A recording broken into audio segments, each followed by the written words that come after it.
பிறப்புக்கும் எல்லா உயிர்க்கும் வாழும் வள்ளுவரான குறள்ஞானி கலைஞரின் செம்மொழி விருதாளர் பேராசிரியர் முனைவர் கு. மோகன்ராஜ் ஐயா தலைமையில் நடைபெறவிருக்கும் இந்த 100 நாள் 100 மலர் 100 இடம் என்ற இந்த வழிகாட்டு ஆய்வு முறைக்கு என்னை கட்டுரை வழங்க அனுமதித்த ஐயா அவர்களுக்கும், இந்த அமைப்பில் வந்து கலந்து கொண்டு இந்த உரையை கேட்க வந்திருக்கின்ற திருக்குறள் அன்பர்களுக்கும் மற்றும் அனைவருக்கும் என் முதற்கண் வணக்கத்தை தெரிவித்துக் கொள்கின்றேன். நான் கொண்ட தலைப்பு எண் 90 திருவள்ளுவரின் தூதியல் சிந்தனைகள்.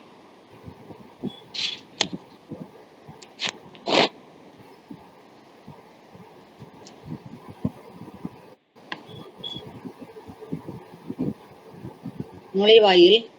உலக பொதுமறை தந்த தெய்வ புலவர் திருவள்ளுவர் இவ்வுலகம் உயிர்கள் உய்வடைய அநேக சிந்தனைகளை தன் திருக்குறள் வாயிலாக தந்துள்ளார். அவற்றில் அரசியலில் நாடு, ஆட்சியாளன், தூதுவன், ஒற்றன், அமைச்சு, அரசன், பகை, அரண் போன்ற தலைப்புகளில் அரசியல் சார்பாக சிந்தனைகளை தந்துள்ளார். அவற்றில் தூதியலை பற்றி ஆராய்வதே இக்கட்டுரையின் நோக்கமாகும். தூதுவிடும் பொருட்கள். ஒருவர் மற்றவருக்கு தம் உள்ள கிடக்கையை தெரிவிப்பதற்காக அன்னம், புறா, கிளி, நெஞ்சம், தென்றல், தமிழ், வண்டு, தும்பி, தோழி, பாங்கன் போன்றவர்கள் தூது பொருளாக பயன்படுத்தப்பட்டன. 1. தூதின் இன்றியமையாமை. தூதின் இன்றியமையாமை பற்றி கூறும் இந்த திருவள்ளுவர், ஒரு நாட்டை ஆள்பவன் தன் நாட்டை விரிவுபடுத்துவதற்காக எந்த நாட்டின் மீது படையெடுக்க விரும்புகிறானோ அந்த நாட்டிற்கு முன்னெச்சரிக்கையாகவோ சமாதானத்திற்காகவோ அல்லது போர் தொடுப்பதற்காகவோ தூதுவரை அனுப்புவர். இது மரபாகும். மரபை கடைபிடிக்க வேண்டுமானால் பகை கொள்ளும் நாட்டுக்கு தூதுவரை அனுப்பி செய்திகளை தெரிவித்து வரும்படி பணித்தல் தூதியின் இன்றியமையானதாகும். அன்புடைமை, அறிவுடைமை, ஆராய்ந்த சொல்லக்கூடிய சொல்வன்மை ஆகிய மூன்றும் தூதுவரை பவனுக்கு இன்றியமையானதாகும்.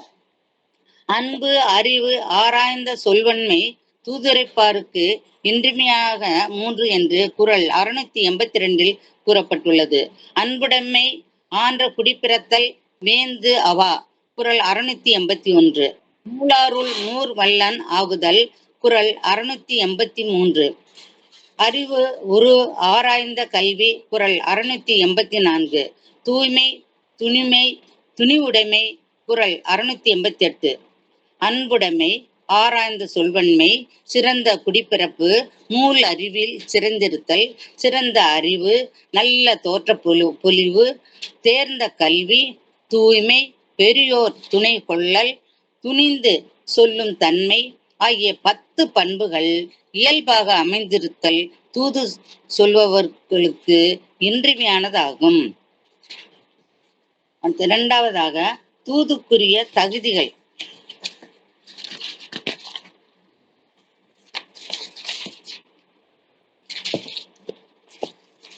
1.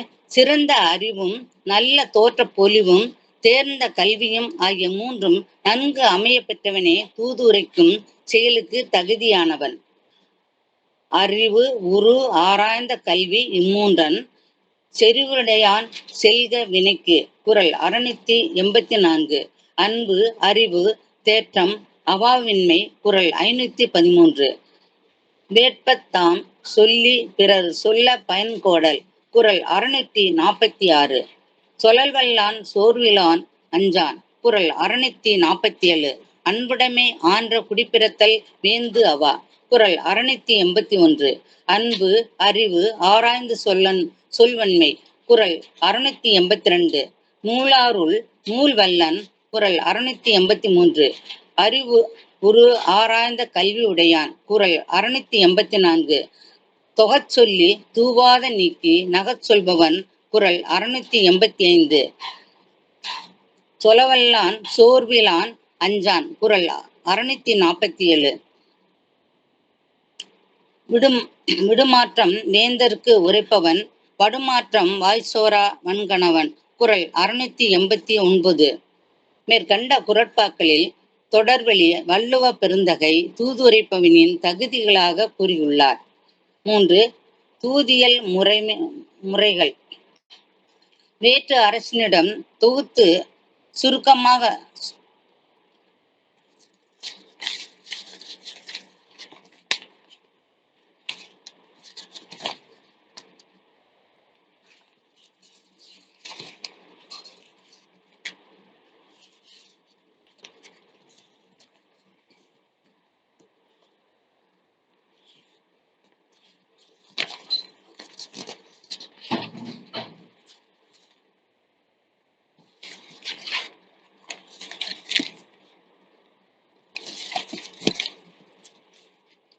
தூதின் முறைமைகள். தூதுருப்பாரை 3 வகையாக பிரிக்கலாம். 1. தன் நாட்டு ஆட்சியாளன் அடுத்த நாட்டு ஆட்சியாளனிடம் கூறும்படி சொன்ன செய்தியை அப்படியே கூறுதல் ஒரு வகை. 2. தூதுரைப்பவன் தான் கூற வந்த கருத்துடன் தம் கருத்தையும் சேர்த்து அடுத்த நாட்டு அரசனிடம் உரைத்தல், அது 2வது தரம். 3. எதிர் அரசன் கோபமுடன் இருந்தாலோ சூழ்நிலை சரியில்லாமல் இருந்தாலோ இடம் சூழ்நிலை காலம் கருதி நிலைமையை சமாளிப்பதற்காக தான் கூற வந்த செய்தியை மறைத்து தனது அரசன் அல்லது ஆட்சியாளனுக்கு நன்மை பயக்கும் வகையில் தன்னுடைய சொந்த கருத்துக்களை கூறி தூது சென்ற இடத்தில் நிலைமையை புரிந்து கொண்டு சமாளித்து வருதல். இந்த 3 பண்புகளும் முறையாக தூதுவரை உரைப்பவனின் செயல்பாடுகளாக அமைவதே முறைமையாகும். தூது சென்ற இடத்தில் அவ்வரசன் அருகில் இருக்கும்போது காதோடு ரகசியம் பேசுவதையும் ஒருவனை பார்த்து நகைப்பதையும் ஒழித்து நடக்க வேண்டும். அவ்வாறு நடந்தால் அது மரியாதை குறைவு என்று கருதி அவனுக்கு தண்டனை ஏற்படவும் கூடும். ஆகவே அத்தகைய செயல்களை தூதுரைப்பான் ஈடுபடக்கூடாது என்று வள்ளுவ பெருந்தகை கூறியுள்ளார்.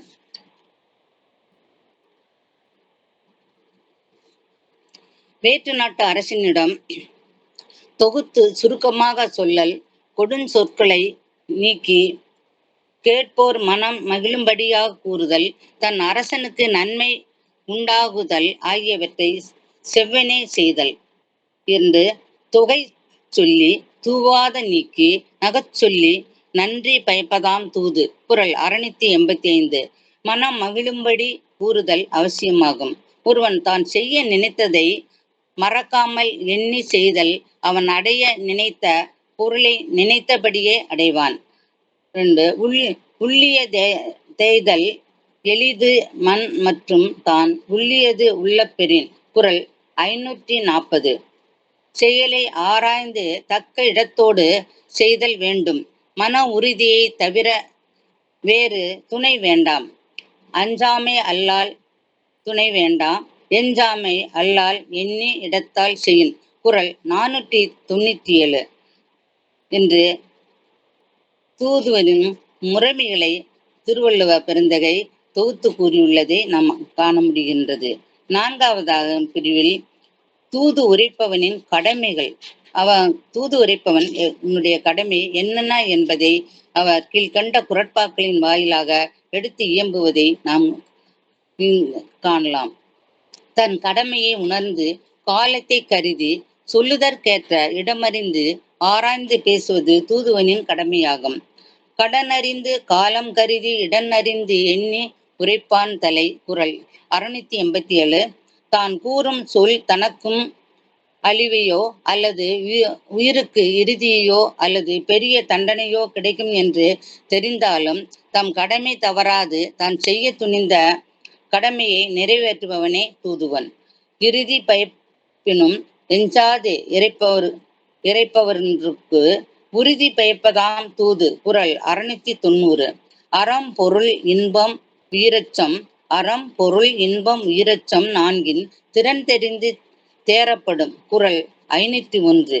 தன் கடமையை அறிந்து காலத்தை கருதி உடன் அறிந்து ஆராய்ந்து பேசுவது, தன் உயிருக்கு இறுதி நேரம் என்று தெரிந்தும் பயம் கொள்ளாது தன் சொல்ல வந்ததை துணிந்து சொல்லல். அறம் பொருள் இன்பம் உயிரச்சம் நான்கின் ஆகிய 4 திறமைகளையும் நன்கு தெரிந்து தம் கடமையை செய்தல் தூதுவனின் தலையாய கடமையாகும். தூதுவனின் மேலாண்மை.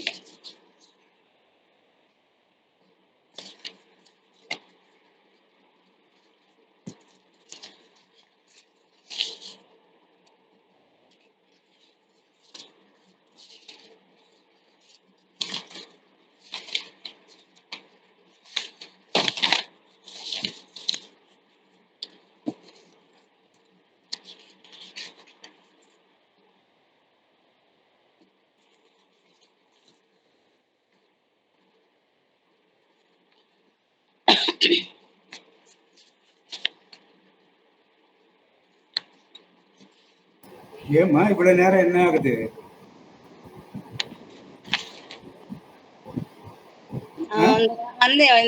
பக்கங்களை மாத்தி மேலாண்மை என்பது நிர்வாகமாகும். தூதுவரை எவ்வாறு நிர்வாகம் செய்வது என்பதை நன்கு அறிந்து அவற்றின்படி எவ்வாறு செய்தாய் தூது வெற்றி பெறும் என்பதை உணர்ந்து செயல்படுவது.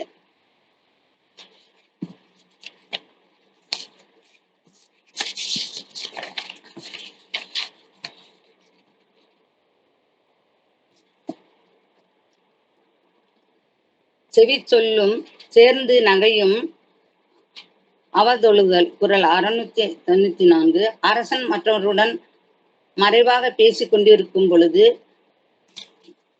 அதை கேட்கக்கூடாது என்றும் அவ்வாறு கேட்பது தவறு என்றும் அவனுடைய கடமையில் கூறப்பட்டுள்ளது. இந்த மேலாண்மை என்று பார்க்கும் பொழுது குணம் நாடி குற்றமும் நாடி அவற்றுள் மிக நாடி மிக கொள்ளல். குறள் 504. ஒருவனின் குற்றங்களையும் குணமும் ஆராய்ந்து அவற்றின் மிகுந்தவற்றை தெரிந்து அதனை தேர்ந்தெடுக்க வேண்டும். ஒருவரை ஆராயாமல் நம்புதலும் நம்பிய பிறகு அவர் மீது சந்தேகம் கொள்வதும் நீங்காத துன்பத்தை தரும். இதனை தேரான் தெளிவும் தெளிந்த பின் ஐயுறவும் தீரா இடுமை தரும். குறள் 510. குடிப்பிறந்து குற்றத்தின் நீங்கி வடுப்பிரியும் நானுடையான் கட்டு தெளிவு. குறள் 513. அன்பு அறிவு தேற்றம் அவாயின்மை உடையான். குறள் 513. நன்மையும் தீமையும் நாடி நலம் புரிதல். குறள் 511. அறிந்து ஆற்றி செய்யீர் பார்க்கிற அல்லார் வினைதான் சிறந்தான் என்று ஏவர் பாற்று அன்று. குறள் 515. இதனால் இவன் முடிக்கும் என்றாய்ந்து அதனை அவன் கண்விடல். குறள் 517. ஆராய்வான் செய்க வினை. குறள் 512. வினைக்கு உரிய உரிமை நாடிய பின்று அவனை அதற்கு உரியன் ஆக செயல். குறள் 518. எண்ணிய எண்ணியாங்கு எய்துப எண்ணிய திண்ணியராக பெறும். குறள் 666. துன்பம் உறைவினும் செய்க துணிவு ஆற்றி. குறள் 669 என்று முறைமைகளை மேலாண்மையை பற்றி திருவள்ளுவர் பகர்வதை நாம் அறிய முடிகிறது. தூதின் பயன். ஒரு நாட்டிற்கும் மற்றொரு நாட்டிற்கும் நடக்கவிருந்த பெரும் போரை உடன்படிக்கை நடவடிக்கையின் மூலமாக நிறுத்துகிறது. சாதாரணமாக இருக்க இரு நாடுகளும் உடன்படிக்கை செய்வதற்கு தூது மிகவும் பயனுள்ளதாக அமைகிறது. அவ்வாறின்றி போர் இரு நாடுகளுக்கும் இடையில் ஏற்பட்டால் போரின் விளைவாக ஏற்படும் ஏராளமான பொருள் சேதம் உயிர் சேதம் தடுத்து நிறுத்தி இரு நாட்டிற்கும் பொருளாதார மேம்பாட்டிற்கும் நட்பு அதாவது நேச உறவிற்கும் தூது பயனுள்ளதாக அமையும் என்பதை இவ்வாய்வின் மூலம் இக்கட்டுரை உணர்த்துவதை அறிய முடிகின்றது. முடிவுரை. தூதுவரின் இலக்கணமாக 10 பண்புகள் கூறப்பட்டுள்ளன. அதாவது அன்புடைமை, சிறந்த அறிவு, ஆராய்ந்து சொல்லக்கூடிய சொல்லுண்மை, நூல் அறிவில் சிறந்திருத்தல், நல்ல குடிப்பிறத்தல், நல்ல தோற்ற பொலிவு, தேர்ந்த கல்வி, தூய்மை, பெரியோர் துணைகளால் துணிந்து சொல்லும் தன்மை, இவைகள் எல்லாம் தூதுரைப்பனுக்கு இருக்க வேண்டிய முக்கிய பண்புகளாக கூறப்பட்டுள்ளன. தூதுரைப்பவனின் கடமைகளாக தன் கடமையை உணர்ந்து காலத்தையும் இடத்தையும் கருதி ஆராய்ந்து பேசுதல், தான் கூறும் சொல் தனக்கு அழிவையோ அல்லது உயிருக்கு இறுதியையோ அல்லது பெரிய தண்டனையோ கிடைக்கும் என்று தெரிந்திருந்தாலும் தம் கடமை தவறாது தான் செய்ய துணிந்த கடமையிலிருந்து பின்வாங்காது துணிந்து நிறைவேற்றுதல், தன் நாட்டு ஆட்சியாளனுக்கும் எதிர்நாட்டு ஆட்சியாளனுக்கும் நன்மை பயப்பதாக உள்ள சொற்களையும் செயல்களையும் செய்தல் வேண்டும் என்கிறார் திருவள்ளுவ பெருந்தகை. தூது இன்றியமையாமை, தூதுக்குரிய தகுதிகள், தூதியல் முறைகள், தூதர்களின் கடமைகள், தூதியல் மேலாண்மை ஆகிய தூது சம்பந்தப்பட்ட பண்பு நல கூறுகள் எவை என்பதை திருவள்ளுவர் கூறியிருப்பதை இக்கட்டுரையின் வாயிலாக அறிய முடிகிறது. முடிவு. புதிய ஆய்வு முடிவு. இரு நாட்டிற்கும் ஏற்படும் பொருளாதார வீழ்ச்சி, உயிர் சேதம் ஏற்படாது தடுக்கிறது. இரு நாட்டிற்கும் நட்பை வளர்க்கிறது. தூதுவனின் மன வலிமையும் வினை திட்பமும் அறிந்த சமூகத்தில் உள்ள சாதாரணமான மக்கள் தாம் எடுத்த காரியத்தை எப்படிப்பட்ட இக்கட்டான சூழ்நிலைகள் ஏற்பட்ட போதும் தாம் மேற்கொண்ட பணியை நிறைவேற்ற வேண்டும் என்ற துணிச்சலை ஒவ்வொருவருக்கும் ஏற்படுத்துவதற்கு காரணியாக அமைவது இந்த தூதுவனின் தனிப்பட்ட பண்புகளை மற்ற மக்களும் கடைபிடித்து நடப்பதற்கு இக்கட்டுரை ஒரு வலியுறுத்துவதாக முன்னாயத்தமாக விளங்குவதை இந்த கட்டுரையின் மூலம் அறிய முடிகிறது. இந்த வாய்ப்பை நல்கிய ஐயா அவர்களுக்கும் மற்ற சான்றோர் பெருமக்களுக்கும் என் முதல் நன்றியை மீண்டும் சமர்ப்பிக்கின்றேன். நன்றி, வணக்கம்.